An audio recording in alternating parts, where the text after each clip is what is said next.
A billionaire just spent over $1.5 billion to rebuild history's most famous ship, and now it's finally happening. This isn't a fantasy or a movie plot, this is Titanic II, and the story behind it is more unbelievable than fiction. In 2025, construction is set to begin on a ship many thought would never leave the drawing board. Australian mining tycoon Clive Palmer is the man behind this bold mission, to rebuild the Titanic and complete the journey that ended in tragedy over 112 years ago. But this isn't just a copy. Palmer claims Titanic II will be safer, stronger, and smarter than the original. And the real question is, would you trust your life on a ship that carries one of the most tragic names in history? In 2012, the world was stunned when Palmer made the official announcement in Brisbane. Standing before a crowd of reporters, he didn't just talk about money or business, he spoke about dreams. Titanic was the ship of dreams, he said, and Titanic II will be the ship where dreams come true. The media exploded. The public was divided. Some called him a visionary, others called him reckless. Still, Palmer didn't care. He believed in second chances, not just for people but for legends. He wanted to rewrite history. While some laughed, he got to work. His goal was clear: honor the past, but build for the future. Palmer's fascination with the Titanic wasn't sudden or superficial. The Australian mining magnate who made his fortune in iron ore and coal had been captivated by maritime history since childhood. He owned vintage cars, collected antiques, and had a particular obsession with the golden age of ocean travel. The Titanic represented the pinnacle of that era: luxury, ambition, and human achievement, all wrapped in one magnificent vessel. But it also represented humanity's greatest maritime tragedy, a reminder that hubris and overconfidence can lead to devastating consequences. The timing of Palmer's announcement wasn't coincidental. 2012 marked the 100th anniversary of the Titanic disaster, and the world was already captivated by James Cameron's re-release of his 1997 blockbuster film, and museums were hosting special exhibitions, documentaries were flooding television networks, and public interest in the Titanic was at an all-time high. Palmer saw an opportunity not just to capitalize on this fascination, but to transform it into something tangible, something real. From the start, Palmer knew he faced a massive challenge. The Titanic's name carries more than just nostalgia, it carries tragedy. On April 15, 1912, over 1,500 people died when the original Titanic hit an iceberg and sank in the frigid waters of the North Atlantic. The ship was called unsinkable, yet it sank on its maiden voyage, taking with it men, women, and children from every social class. The disaster became a defining moment of the 20th century, inspiring countless books, films, songs, and scholarly study. How do you convince the modern world to board a ship with that legacy? Palmer's solution was to make Titanic II look like the original on the outside, but transform it from the inside out. The new ship would be 26 to 9 meters long, just like the original, but slightly wider for better stability. It would carry 2,435 passengers over 9 decks and recreate the 3-class system, but with modern safety, comfort, and equality across the board. Unlike the original, where third-class passengers were literally locked below deck during the disaster, Titanic II would ensure that every passenger, regardless of ticket price, would have equal access to safety equipment and evacuation. The psychological challenge was as significant as the engineering one. Palmer had to overcome what experts call the nominative determinism effect. The idea that a name can influence destiny.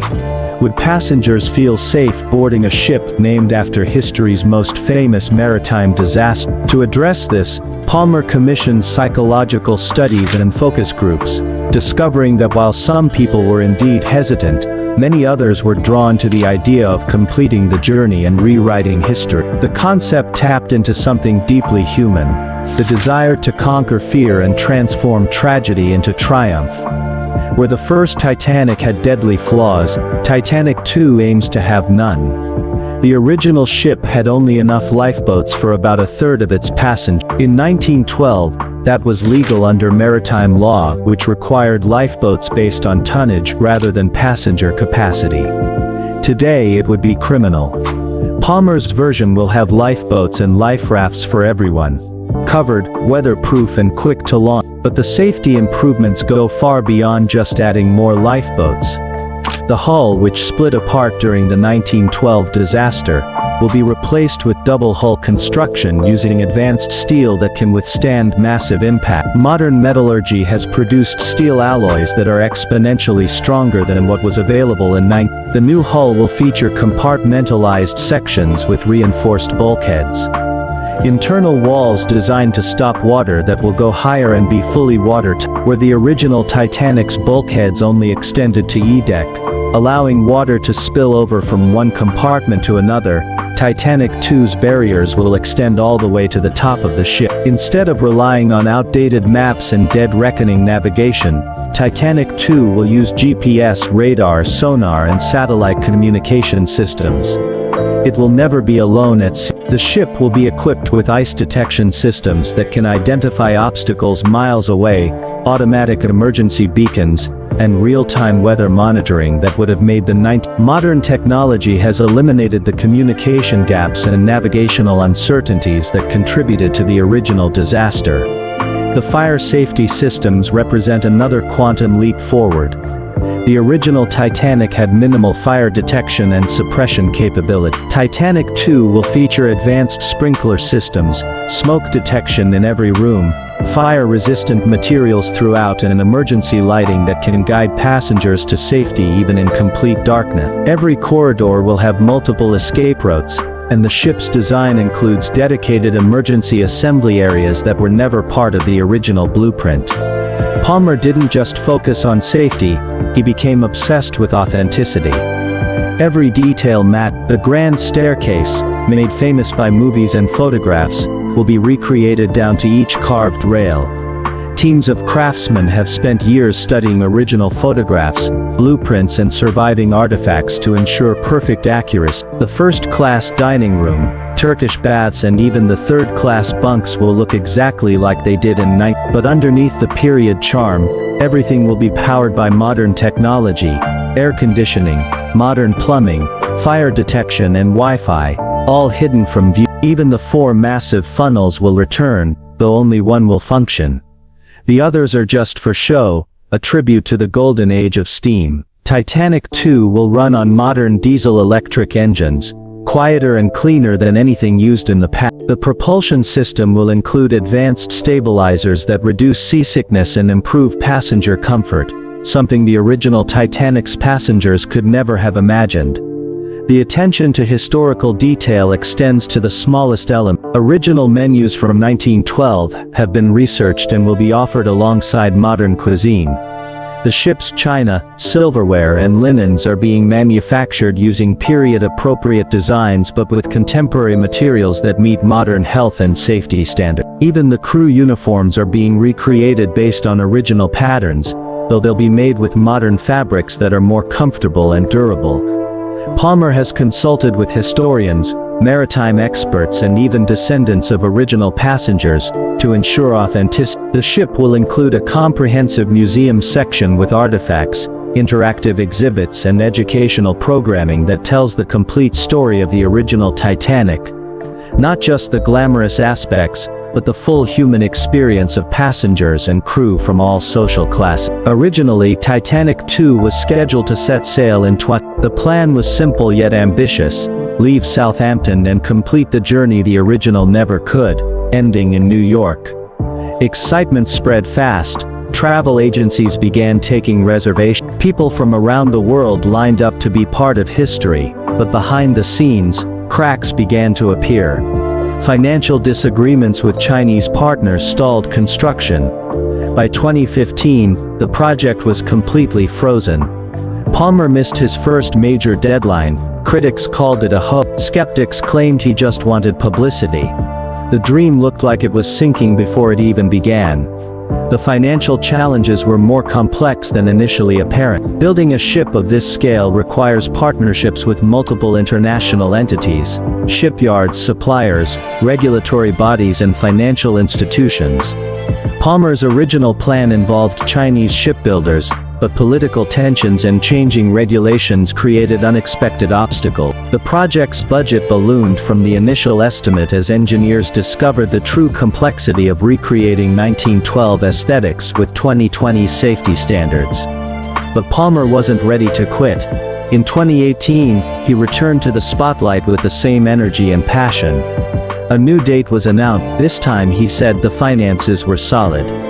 He had learned from past mistakes and restructured his partnerships to reduce dependency on any single international partner. Yet as momentum slowly started to build again, a new and unexpected enemy struck: the global pandemic. In 2020, COVID-19 brought the cruise industry to a standstill. Cruise ships became danger zones, with several high-profile outbreaks making international headlines. Tourism collapsed overnight. Maritime laws grew stricter, requiring enhanced ventilation systems, medical facilities, and emergency protocols that hadn't existed in earlier plans. And once again, Titanic II was delayed. Palmer could only watch as another launch window slipped away, this time due to circumstances completely beyond his control. The pandemic forced Palmer to completely reimagine aspects of the ship's design. New health protocols required enhanced medical facilities, improved air filtration systems, and reconfigured public spaces to allow for social distancing when necessary. These changes, while improving passenger safety, added millions to the budget and months to the timeline. Despite everything, Palmer refused to give up. In March 2024, 12 years after his first announcement, he stood before the world once more. He was older now. His hair had turned gray, but his eyes still burned with the same fire. This time he said, construction would begin. And this time, there was proof. In Hamburg, Germany, scaled-down versions of the ship's hull were being tested. Engineers were on site. Blue Star Line, the company Palmer created to run Titanic II, announced new partnerships and shipyard talks. Slowly but surely, Titanic II was becoming real again. The Hamburg testing facility represents a crucial milestone. Marine engineers are conducting wave tank tests, stress analysis, and computer simulations that would have been impossible, and these tests simulate everything from severe storms to collision scenarios, ensuring that Titanic II can handle conditions that would have been catastrophic for its predecessor. The data collected from these tests is being used to refine the ship's design and prove to international maritime authorities that the vessel meets all modern safety requirements. Palmer has also assembled a world-class team of naval architects, maritime lawyers, and safety experts. Unlike his earlier efforts, which relied heavily on enthusiasm and vision, the current phase is driven by meticulous planning and professional expertise. The team includes veterans from major cruise lines, military shipbuilding programs, and luxury yacht construction, bringing together knowledge from every aspect of modern maritime engineering. But the road ahead is still full of obstacles. The safety standards for modern ships are extreme, especially after the lessons learned from the original Titanic. Every piece of material must pass fire resistance. Every door, alarm, and emergency protocol must meet global regulations established by the International Maritime Organization, IMO. Inspectors from multiple countries will need to approve every design. Nothing can be left to chance. Palmer's team must build a ship that not only matches the past, but exceeds the highest standards of today. It's a monumental task, and one that continues to stretch the budget. Originally planned for $500 million, the cost could climb even higher before the ship is ready to sail. The regulatory environment for cruise ships has become exponentially more complex since New international treaties address everything from sulfur emissions to waste disposal, from crew working conditions to passenger accessibility rights. Titanic II must comply with regulations that didn't exist when Palmer first announced the project, requiring constant design modifications and additional safety features. Environmental considerations present another layer of complexity. While the original Titanic burned coal and produced massive amounts of pollution, Titanic II must meet strict environmental standards. The ship's engines are designed to minimize emissions, waste management systems must prevent ocean contamination, and even the paint and materials used in construction must meet environmental safety standards. The planned maiden voyage is more than just a trip, it's a mess. Palmer wants it to be a moment of healing, of rewriting history, of finishing what was once lost. Passengers will be encouraged to wear 1912-style clothing, attend Edwardian-themed dinners and dance in vintage ballrooms. But make no mistake, this won't be a historical replica in discomfort. Even the lowest-class accommodations will feature modern beds, air conditioning and safety equipment. Palmer has said that everyone aboard, regardless of ticket class, will enjoy a level of comfort far beyond what passengers in The maiden voyage will follow the original Titanic's intended route from Southampton to New York, but with modern navigation systems and constant monitoring that will eliminate the risks that doomed the original journey. The trip will include stops at ports that have historical connections to the Titanic story, allowing passengers to visit museums, memorials and sites relevant to the night. Ticket prices are expected to be high, especially for the luxurious first-class suites, which could cost tens of thousands of dollars. The demand already far exceeds the number of available spots. With only 2,435 passengers per trip, people may need to enter lotteries or spend years on waiting lists. Some say it's unfair, others say it's just reality. Either way, Titanic II is already one of the most in-demand voyages in modern history. This global fascination isn't just about luxury travel. People from every country, every background and every generation are drawn to Titanic II for the same reason. They want to be part of something bigger than themselves. Something legendary, something historic. For many, this is more than just a cruise, it's the fulfillment of a childhood dream, a tribute to lost lives or simply a once-in-a-lifetime experience. The story taps into something deep within the human spirit, the need to finish what was started, to overcome the odds, to turn disaster into hope.